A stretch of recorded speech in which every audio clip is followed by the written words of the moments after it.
Carolina Barbecue Festival's 5th anniversary will be the Queen City's biggest barbecue party yet.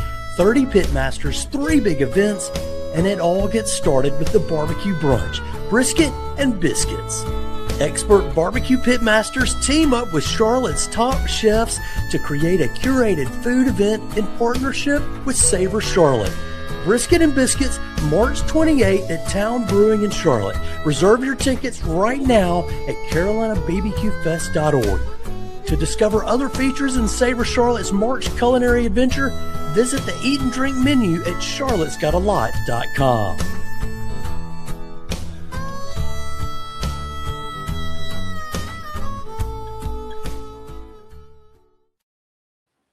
One of the chefs at Brisket and Biscuits is today's guest, Chris Rogienski, the executive chef at Charlotte's Leluia Hall, which he helped open last year.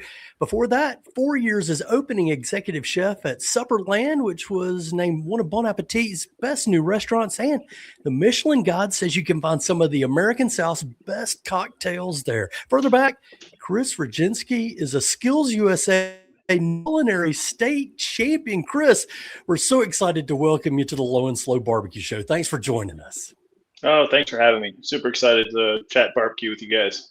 Yeah, so I read your CV that I could find out there in the interwebs. How would you introduce yourself to a new audience of barbecue and food fans? I live and breathe food. I've been down here in North Carolina about 10, 11 years. I've been with the Tony Daniel Brown Group, opened Haberdish, Supperland, now Leluia Hall. So I'm just kind of really into Southern cooking. I didn't have a lot of experience with that when I first came down here, but now it's kind of my bread and butter.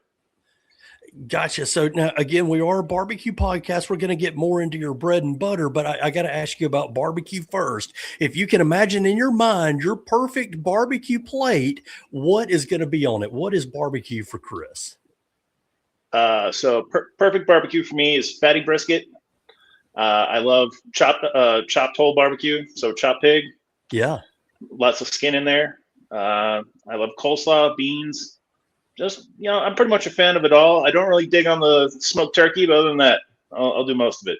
Very good. So let's talk about Leluia Hall a little bit. What is it? Where are you? And maybe give some folks a little bit of the backstory there. Gotcha. So it's in a old church. It is a steak and surf concept. We pride ourselves on using only Wagyu and prime meats. We cut all of our meats in-house. We also have a pretty extensive raw bar program. We run 4 oysters, ceviches, crudos, things like that. It's got a lot of coastal flair, very, very fresh flavors. Supperland's they roll you out of there, and Leluia Hall is like its elegant sister, is the best way to put it. Gotcha. So why surf and turf? How'd you decide to get in that direction? Just love seafood. I love steak. Supperland has a big steak presence, and I was trying to just take that same energy, but also give it like a nice seafood flair. We have tons of sea bass on the menu and a rotating whole fish, and it's just a lighter option, but still something really delicious. I'm from Long Island originally, so big seafood guy, and can't go wrong with a good steak. Yeah. Do you still feel like you're able to kind of keep the menu fresh with some, maybe be creative with, nothing against surf and turf, but steak's pretty standard. A lot of fish is pretty standard. Can you still be creative with those things? Oh yeah, absolutely. So we have a rotating whole fish. We change fairly often. We get to bring in different oysters all the time. The little nuances, the differences between each oyster is always fun to kind of, get with the staff about. And, we got to keep it interesting because, you can't do the same thing every day. You got to keep it fresh. Sure. So looking a little bit into the history of its project's development, I understand 32 months kind of in the development time. Tell me a little bit about your anticipation and the wait for all that time before it opened up last year. What are you doing during that time? So I was still running Supperland during that time. And, once a week we would meet up on a Monday or a Wednesday, and we just go through the menu item by item and just kind of see what works, what doesn't work. One of our dishes, the masa and cheese, we probably made, 150 times before we got it right. And it really allowed us to make the menu perfect because we had so much time to R&D everything. Okay, that's very interesting. So you open up last year, you've done that R&D ahead of time. Since the opening, has there been anything drastic that you've already changed or maybe want to change apart from kind of the nuances you'll have in a seasonal menu? Yeah, we had a salmon taco to open with, and just wasn't really selling kind of salmon. Everyone does salmon, and I've always loved a good lobster roll. So we kind of took the idea of a lobster roll and put it into a taco, and that has really taken off. Our seafood tower is also, we've made a lot of sudden tweaks, so now it's a little more extravagant, a little more grand. When it hits the table, everyone kind of oohs and ahs, and everybody loves that. So those are the two things that have changed. We've changed a lot of other things, but those are probably two of my favorite things we've changed. Yeah. So you're looking ahead. We're kind of in the spring of the calendar year. As you look into the spring and the summer, what kind of things are you looking to try to incorporate into the menu and maybe rotate out? So we use a company called FreshList. Uh-huh. What they do is they get, I don't know, I think there's like a couple hundred farms around North Carolina and South Carolina. And what they do is they kind of give us a large list of all fresh produce and stuff every week. So I'm really looking forward to using a lot of fresh produce and do some vegetable specials and things like that. Kalettes are one of my favorite things that come around. They just were in season not so long ago, but get some nice Carolina tomatoes, and can't really beat stuff like that. The Carolinas have great produce. So anything I could do to utilize that, I'm more than happy to. And local sourcing with homegrown, literally vegetables. We had Chris Coleman on a few weeks ago, uses the same company, FreshList, and obviously doing a lot of great things with it there. So I'm coming to Leluia Hall. It's an old church that's been renovated. Maybe describe the guest experience a little bit. Sure. You walk in and you see like this very, very old school church building. It's very open. It's very bright. The music is a little upbeat, so it's comforting but still fun. And then you sit down and you just kind of see the restaurant. The acoustics are great. We have a nice upstairs area, but main dining room, there's lots of people talking, lots of people moving around. It's very lively. I think it's a very, very positive, like bright restaurant, I guess the best way to put it.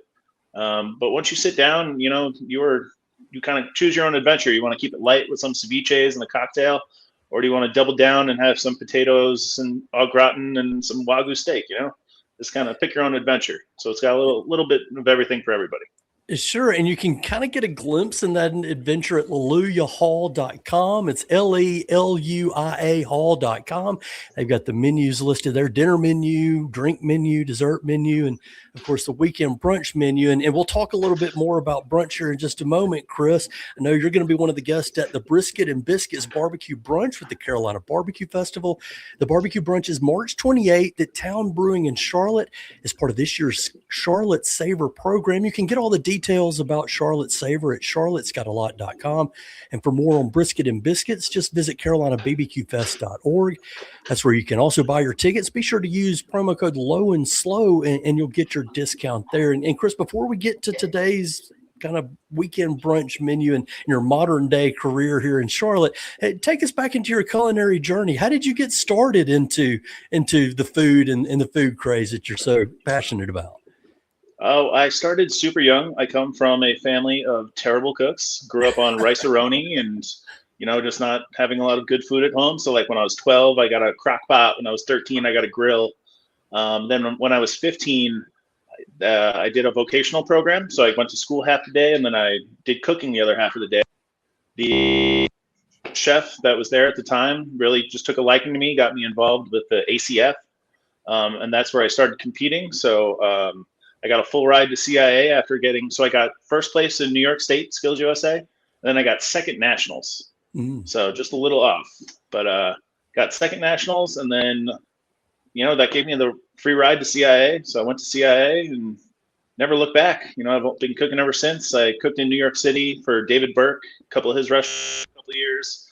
Cooked at a local, I don't know, I guess a local pub, but really elevated food in Scranton, Pennsylvania. And then moved down here, got a bunch of family down here, and then immediately just started with the group. So Haberdish into Supperland into Leluia Hall. Just kind of never stopped moving. When you're making that move, is there something about being the opening chef and kind of taking on a new project? Does that keep it fresh for you, or what's your experience? Why stay on that path instead of just sticking with Haberdish or Supperland or Leluia Hall? The way I view it is because I think I'm doing a really good job with these restaurants. So I kind of open them, get the culture going, get what I want going, get the menu set, and then give it to somebody else so they can put their own little spin on it. And then I go and do the same thing with the new restaurant. It keeps it fresh. I have a core group of staff that kind of has followed me for the past, 10 years, that they know exactly what I want. So like we get the standards going and then we kind of push it off to the next chef and they put their own spin on it. How long does it take for you to get to the standards point where you're ready to hand it off? 2 to 3 years. That's when you can really build the culture of a restaurant. That's when you really like get into the nitty gritty. Sometimes it's sooner, but I think 2 to 3 years is kind of like my standard for where we're at. Yeah. So is it ever hard to pass it off, or you want to stay with the baby, or that's just your mindset? We're going to keep moving on to the next one. Supperland was hard to give up. That was my baby. Me and my sous chefs were in there all day, every day. We opened it right at the tail end of the pandemic. So we were there all day, every day. It was hard to get staff. We were washing dishes, prepping all morning, cooking upstairs. And, it just has a little piece of my heart. And then we won Bon Appétit recognition. And Leluia Hall doesn't quite have that recognition yet. So everyone's like, oh, Supperland. Everybody knows Supperland. I was in Dominican Republic and somebody was just like, oh, Supperland. I love that place. So that one was hard to let go, but it still got my name on it. So I'm still happy about it. Yeah. Now, do you see Leluia Hall kind of going in that same avenue? I know there's already been a lot of press out there. Do you feel like it's going to get some similar attention from sort of the highbrow chefy publications? Oh, I definitely think so.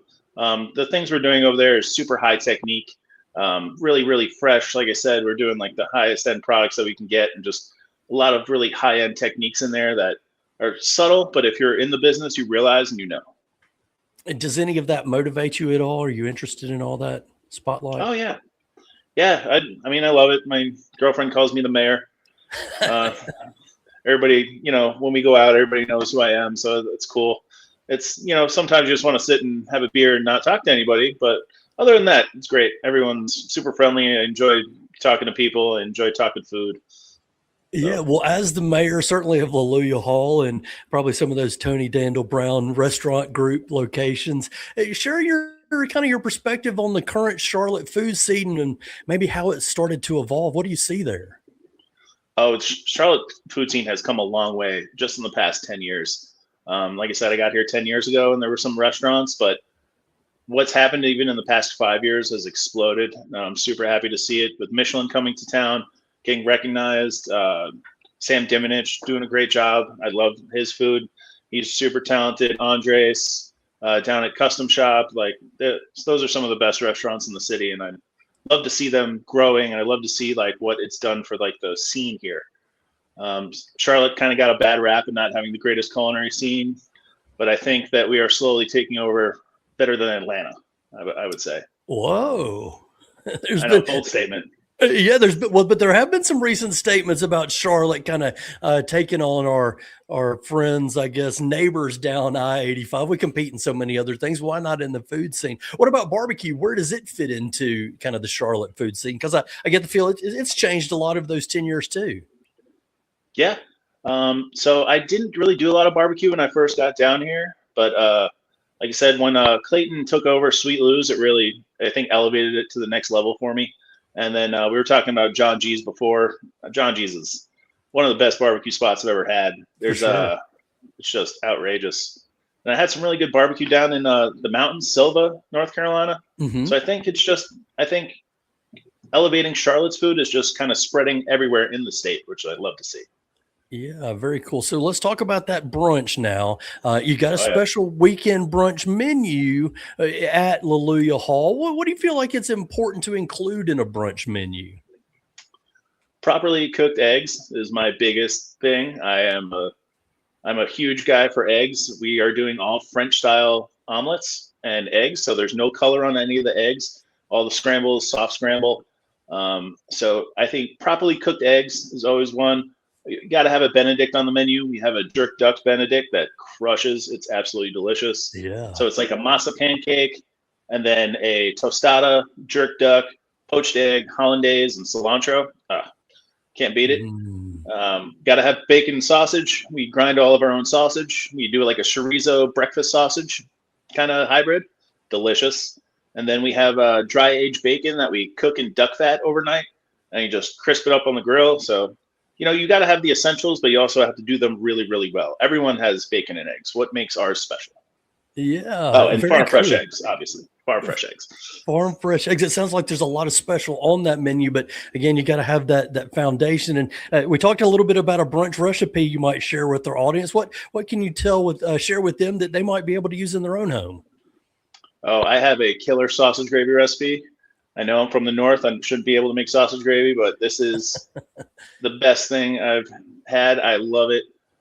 So when we were opening Supperland, 5-6 years ago, we were obviously during pandemic, so we were doing dinners at Jeff's house, but we were doing them in the backyard, and we would each bring an item and then trying to get something on the menu. So one of the themes was makes the most southern thing you could think of, and I was like, all right, sausage gravy, but I'm going to deep fry it.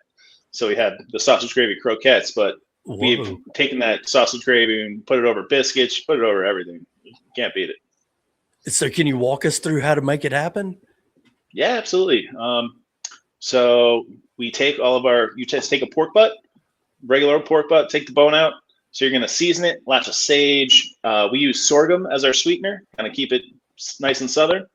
We got sage, sorghum, tons of spices, herbs, thyme, salt, garlic, all of it. And then we let it sit overnight. So then next day, come grind it. Then after it's nice and ground, we hit it in a pan with some oil, brown it off real nice. Then we add a boatload of butter. So once it's all cooked in the butter, you're going to add more fresh sage, more garlic powder, onion powder, black pepper, tons of black pepper. It has a boatload of black pepper. You got to cut through all that creaminess. And you're going to dust the top with flour. So kind of you're making a roux with your sausage there at the bottom. And then you're going to slowly incorporate your warm milk until you got a nice thick gravy. And then you're just going to taste for seasonings, add some salt, like some fresh cracked pepper, and that's all there is to it. Just about the love and, making sure that you're marinating the sausage is good and right. Yeah, and then the next step is taking it to that fried croquet level. Wow, that sounds really next level sausage gravy, right? Oh, yeah. And so looking ahead to March 28th, have you had a chance to talk with your partners in chefy culinary crime about what you might put on the menu there? Have you thought about that at all? Oh, yeah. We chatting the other day. So we have a really large masa program at Leluia Hall. So we do all of our own tacos, all of our own tostadas, tortillas, all that. So we're going to he's going to make a smoked sausage for me with some Southern and Spanish influence to it. And we're going to do a sausage tostada. We're going to get some pickled vegetables, pickled jalapenos, pickled onions. Going to get a nice verde sauce on there. And it's just going to be a quick, fun little bite. It's really going to showcase his sausage and really kind of show what we're doing down at Leluia Hall by using like real high quality masa from Hacienda. So it's gonna be a nice blue corn masa. And once you have a fresh tortilla or fresh taco or tostada, you can't beat that. Yeah, for sure. And I guess you're cooking with Madison Ruckel, right? From Mama Jane's Barbecue. Is it ever hard to get with the chef and kind of come up with an entree out of the blue? Are there instances things that make it hard or easy? No, I mean, we're both great culinary minds. We just kind of, we had a phone call. We talked about some of the things that we were talking about, some of the things we wanted to do. And I literally just sent him like 25 or 30 ideas. And he kind of hit me back with some of his ideas. And we just kind of mushed them together. And here we are. Yeah, that sounds like a great way to make. Yeah, a great way to make a cool menu. And there's going to be 6 stations of tasting around the area Saturday, March 29th at Town Brewing Company.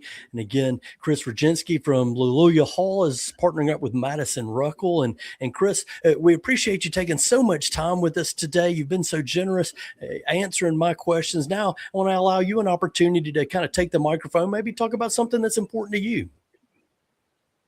Sure. I love cooking. I love food. I just had a baby girl. She's 1 month old yesterday. Congratulations. Thank you. So just really trying to balance my family life and restaurant life. It's just been a new chapter and I really love it.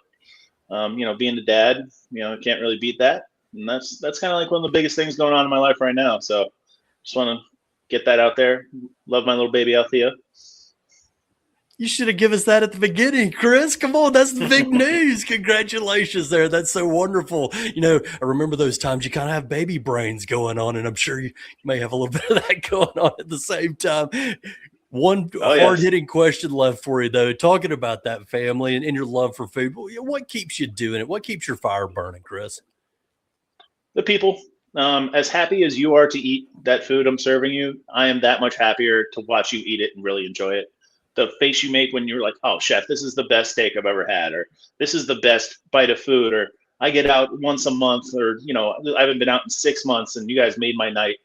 That part, the customer just really enjoying the food, and my staff. I mean, you have to be a pillar of strength, and you have to be really, really positive when you are surrounded yourself with so many people in the restaurant industry, and just having that connection with everybody, seeing the same people every day, and just, you're more than a chef, you're a mentor, you're a psychologist, you're a therapist, you're everything in between. And I love wearing the different hats and, getting people to really excel. I have people that started with me as dishwashers that now can cook circles around most of the people that have been cooking for years, just giving that person that was a $15 an hour, dishwasher is now like a $23 an hour line cook. That makes me super happy. That's something they have for the rest of their life. And that, my friends, is the final word from Chris Rogienski, executive chef at Leluia Hall. Meet him at Brisket and Biscuits coming up March 28th at Town Brewing Company in Charlotte. BBQ Brunch is presented in conjunction with Savor Charlotte and charlottesgotalot.com. Tickets on sale now at carolinabbqfest.org. Chris, thanks so much for joining us. Yeah, thanks for having me. Blast. You've been listening to the Low and Slow Barbecue Show, sponsored by the Carolina Barbecue Festival, April 17th and 18th in Charlotte's Victoria Yards. Reserve your tickets for the Carolina Barbecue Festival at carolinabbqfest.org. Again, be sure and use that promo code Low and Slow, all one word, all caps. You'll get your discount on tickets there. For more interviews with pitmasters and chefs from the Barbecue Festival and the Barbecue Brunch, visit lowslowbbqshow.com. You'll find our blog with festival and event details. You can sign up for a weekly newsletter. We'll deliver the latest barbecue news and food truck schedules, event guides, all that in your email inbox. You can sign up at lowslowbbqshow.com. The Low and Slow Barbecue Show is proud to be part of the Mesh.tv network of podcasts. That's where our producer Andrew Moose makes us sound and look good every episode. Thank you, Andrew Moose. Thank you as well to our audience for listening to the Low and Slow Barbecue Show. If you like what you hear, share our podcast with your food-loving friends, and please give us a 5-star rating on your favorite stream. Join us again next time when we share more pitmaster stories, recipes, and advice on the best barbecue you can find in the land, from the farm to the fire to your plate. For the Low and Slow Barbecue Show, I'm Trigger Willard, reminding you that for the best barbecue and the best barbecue podcast, make it low and slow.